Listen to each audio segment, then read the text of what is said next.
our interns. But we kick things off with a game Adam is all excited about. Yay! It's the sequel to 2002's Maximo Ghosts to Glory, which of course is based on Ghosts and Goblins, my favorite game of all time. Here's a review of Maximo versus Army of Zin.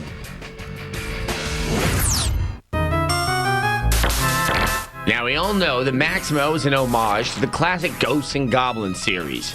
But did you know that the original concept for the game was this? You didn't. Well, it's because I'm lying.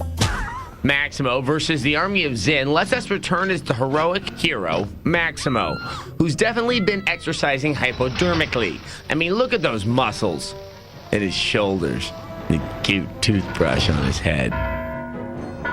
Outside of dubious personal training, the game has some significant differences from its predecessor. Firstly, this game is combat-oriented, and he has a new weapon, a big old hammer. Maximo has a bunch of new moves that can be purchased, and stringing together a bunch of badass combos makes the damage more damaging. More importantly, it's incredibly fun. This is some of the most satisfying combat I've played in a while. Also, the enemies aren't your typical ghouls and ghosts. This time around, you're attacked by the Army of Zin, a series of clockwork nasties that are filled with character and cogs. In fact, while the game isn't the most technically proficient, it has more visual energy than most other games out there. There are smaller additions as well. You can occasionally transform into Grim and indulge your float-and-slash fantasies. Plus, you can purchase new boxers, because from drawers comes burning vigor.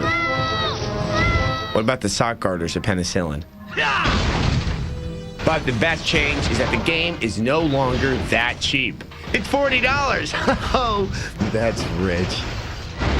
Actually, you can now see enemies coming.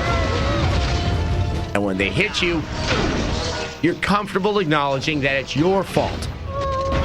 Plus, the camera works much better as well. Jumping is also a little less faith-based, as you can stab into ledges. But best of all, you can save at any time. Now, that's not to say it's gotten easier. Oh no. This is not for the impatient or the gaming maiden. You can purchase continue coins, but when you run out of them, back to the beginning of the level for you. And these levels are long. Problem is, there are still enough technical issues that will get in your way, and you'd wish that something was more forgiving. Despite that, this is an engaging game from beginning to end. If you have the patience, skill, and, well, interest, switch out of your briefs and grab your sword. Oh, hold on. I didn't really mean it like that. No, it's... Jeez. 4 out of 5. I have no time for this foolish game. Come, Mike. Let me go! Well, the game is still very hard. It's so much more fair than the first Maximo. So thank you. Adam, why are you only wearing boxers right now? Well, you know, I found Maximo's casual approach to combat to be inspiring, and I like that cool breeze that goes right through the studio here. You know, I also really like sophomore humor.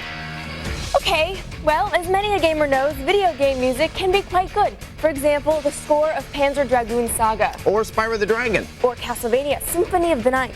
But when the music is bad, it's very, very bad. Like, horribly bad. Now join us as we explore the dark side of game music when we present another of X-Play's uncomfortable moments in gaming. You in your underwear is an uncomfortable moment. Will you put some pants on? No.